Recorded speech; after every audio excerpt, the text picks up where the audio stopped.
जिसकी बहुएं रिद्धि सिद्धि है, जिसका बेटा षडानंद हो, जिसकी बेटी अशोक सुंदरी हो, जिस अशोक सुंदरी का मात्र स्पर्श कर लेने पर अखंड सौभाग्य हो जाता है, जिस अशोक सुंदरी का मात्र स्पर्श कर लेने पर बेटियों के जीवन के रोग समाप्त हो जाते हैं।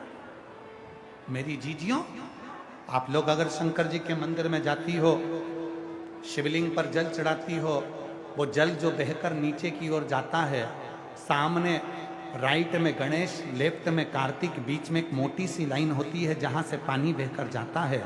ये जो मोटी सी जो लाइन है, ये अशोक सुंदरी का स्थान है। जब बेटी दुखी होती है, तकलीफ में होती है, जब मेरी बहनें कोई कष्ट में होती है, शिव जी को जल चढ़ाकर यहाँ अपनी हथेली को रखकर उससे प्रार्थना करती है, मैं भी तेरी बहन हूं, तू बाबा से बोलना कि मेरा दुख समाप्त कर दे।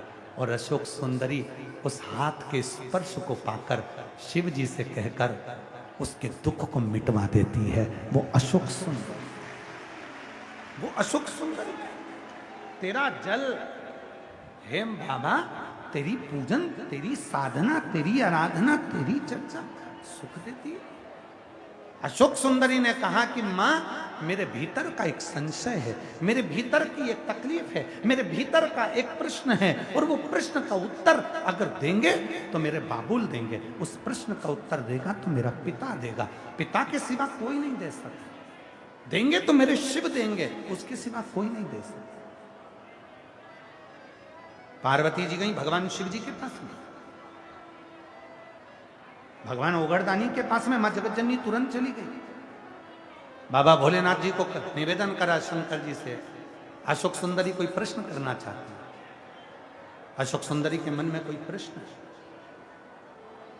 महाराज, कभी कभी, कभी कभी, रोज नहीं, कभी कभी अशोक के वृक्ष की पत्ती, आम के वृक्ष की पत्ती, कभी कभी अशोक के वृक्ष की पत्ती और आम के वृक्ष की पत्ती की बंदरवाल जब दरवाजे पर लगाते हैं, जब कोई ने कह दिया कि तुम्हारे यहाँ तो रोग ही रोग है, सास बीमार पड़ती है, कभी बहू बीमार पड़ जाती है, कभी पोता बीमार पड़ जाता है, कभी पोती बीमार पड़ जाती है, कभी घर में ये परेशानी, पैसा तो आता है, सब यहाँ वहाँ लग रहा है, तो कभी कभी सोमवार की जब अष्टमी पड़ जाए और सोमवार की अष्टमी के दिन यदि अशोक के वृक्ष की पत्ती और आम के वृक्ष की पत्ती की बंदरवाल दरवाजे पर लगा दी जाए, और वो बंदरवाल यदि एक हफ्ते तक लगी रहे, तो तुम्हारे घर में से कैसा भी दुख और रोग क्यों ना हो, वो धीरे धीरे समाप्त होने, समाप्त होने। पंच बंदरवाल, आम के पल्लव की बंदरवाल, नीम की बंदरवाल, पीपल की बंदरवाल, अशोक की बंदरवाल, नीम और आम की बंदरवाल, आम और अशोक की बंदरवाल, पंच बंदरवाल दरवाजे पर लगाने का अलग अलग क्रम है। जब घर में बच्चा नहीं होता, 20-20 साल तक, 15-15 साल तक, 18-18 साल तक जब औलाद नहीं होती, 4 साल शादी के हो गए, 5 साल हो गए, दवाइयाँ भी ले रहे हैं, इलाज भी करवा रहे हैं, सब कुछ कर रहे हैं, फिर भी संतान नहीं हो रही, तब जब तुम्हारा मन कर जाए, तुम्हारी इच्छा कर जाए, तो पीपल का पत्ता और आम का पत्ता, इन दोनों की बंदरवाल प्रदोष के दिन अपने घर के दरवाजे पर बांधना चालू कर दो। एक प्रदोष से दूसरे प्रदोष तक वो बंदी रहना चाहिए, फिर वो ठंडी करो, दूसरे प्रदोष से तीसरे प्रदोष तक बंदी रहना चाहिए। ऐसा जब 4-5 प्रदोष तक वो बंदरवाल बदलती रहेगी, तो निश्चित है कि एक ना एक दिन मेरा भोले बाबा तुम्हारे दरवाजे पर संतान की प्राप्ति तुम्हारी गर्भ से जरूर कर। बंदरवाल में इतना बल होता है, बंदरवाल में इतना बल होता है, बंदर बाबा भोलेनाथ भगवान शिव ओगड़दानी, तरकालदर्शी, कैलाशी, अविनाशी शिव की कथा करें। अशोक सुंदरी ने अपने पिताजी से प्रश्न किया, शिव जो बहुत सारा मस्तक पर चंदन लगा ले, वस्त्र बदल ले, गले में माला धारण कर ले, शोर करे, उसको क्या शिव मिल जाते? कि मौन है जो, उसे शिव मिल जाते? शिव जी ने हाथ पकड़ा अशोक सुंदरी का और ले गए बैकुंठ के मार्ग पर। बैकुंठ का एक मार्ग ऐसा था कि इधर जाएंगे तो नरक की ओर, इधर जाएंगे बैकुंठ की ओर, एक मोड़ आ गया। शिव जी उसी मार्ग पर अशोक सुंदरी को लेकर खड़े हो गए। भगवान भोलेनाथ जैसे ही अशोक सुंदरी को लेकर खड़े हुए उस मार्ग पर जैसे ही अशोक सुंदरी को लेकर खड़े हुए, शिव जी ने कहा तुम्हारे प्रश्न का उत्तर यहां मिल जाएगा। कई कई माताएं कहती है, गुरुजी हमारे मन में कोई कोई प्रश्न रहता है और आप कथा में कहते हो हमारा प्रश्न का उत्तर मिल जाता है। क्या आपको मालूम पड़ जाता है कि हमारा ये प्रश्न है? हम अंतर्यामी नहीं है और ना हम तुम्हारे मन की बात जान सके। हम तो केवल इतना जानते हैं कि भोले बाबा आकर इस शिव महापुराण की कथा का वाचन करते हैं और वही सुनते हैं और वही बाँचते हैं और वही कराते हैं, किसी दूसरे की सामर्थ्य को।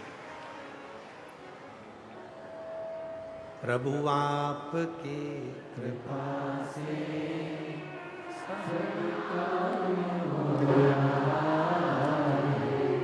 करते हो भोले बाबा, मेरा नाम हो रहा है।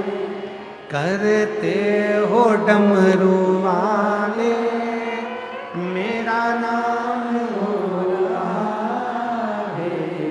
भोले आपकी कृपा से सब काम हो रहा है। शंभु आपकी कृपा से सब काम हो रहा है। अशोक सुंदरी बीच में खड़ी है।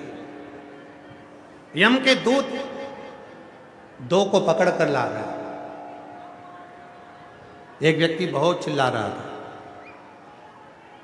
बहुत तेज तेज चिल्ला रहा था। शिव जी ने रोका यमदूतों को। कहाँ ले जा रहे हो इनको? यमदूतों ने कहा, बाबा जी धर्मराज ने निर्णय दिया, ये व्यक्ति जो चिल्ला रहा है ना, इसको ले जाके नरक में छोड़ना है। क्यों? शंकर जी ने पूछा, तुमने कौन सा पाप किया जो तुम्हें नरक भेजा जा रहा है? उसने कहा, भोले बाबा हमने कोई पाप नहीं किया। फिर करा क्या? अब उसने कहना चालू करा, मैं तो चिल्ला चिल्ला कर राम राम कहता था, इतनी तेज तेज आवाज लगाता था कि पूरे मोहल्ले को सुना देता था। कपड़े बदल कर चलता था, जो संतों के कपड़े हैं वही मैं धारण करता था। मस्तक पर बोट तिलक लगा लेता था, गले में माला पहन लेता था, सबको दिखाता था कि मैं भगवान का भक्त हूं। इसके बाद भी मुझे नरक भेजा जा रहा। शिवजी ने पूछा दूसरे व्यक्ति से, यमदूतों से पूछा कि इसको कहाँ ले जा रहा हो? तो कहा इसको बैकुंठ ले जाना। तो ये क्या करता है? ये चुप रहता है, कुछ नहीं बोलता। उससे पूछा, भैया तूने कभी ईश्वर का नाम लिया है? वो चुप रहने वाला व्यक्ति बोला कि मेरे पास में मेरे 3 बच्चे हैं, 3 बच्चों में मेरी 2 लड़की है, 1 लड़का है। घर में मेरे बुजुर्ग माँ बाप हैं, मेरे 2 छोटे भाई हैं जिनकी शादी नहीं है, मेरी बहन भी एक कुंवारी है, मेरे पिताजी और माताजी बूढ़े हैं, शरीर में रोग है, मैं मंदिर नहीं जा सकता, मैं बहुत तेज तेज चिल्लाकर भजन भी नहीं कर सकता। पर मेरी पत्नी हमेशा कहती है कि तुम कहीं नहीं जा सकते तो कम से कम 1 लोटा जल तो शिव जी को चढ़ा लिया करो। वो भी मैं कभी कभी शिव को जल चढ़ा लेता था और कभी कभी बहुत थक जाता था काम कर कर के, तो मैं मुख से हे राम, हे कृष्ण, हे शिव, हे ओघड़दानी, हे शंकर कहकर पुकार लेता था। मैं मंदिर नहीं जा पाता, सत्संग में नहीं जा पाता, मैं बहुत तेज भजन नहीं कर पाता। मैं ना तिलक, ना माला, ना कपड़े, कुछ भी नहीं बदल पाया, केवल उसको दिल से याद किया, दिल से। मेरी पत्नी रोज थोड़ा सा चंदन शिव का मुझे लगा देती थी। मेरी पत्नी मेरे गले में एक रुद्राक्ष डालकर रखती थी, बस वही मेरा आभूषण था और कुछ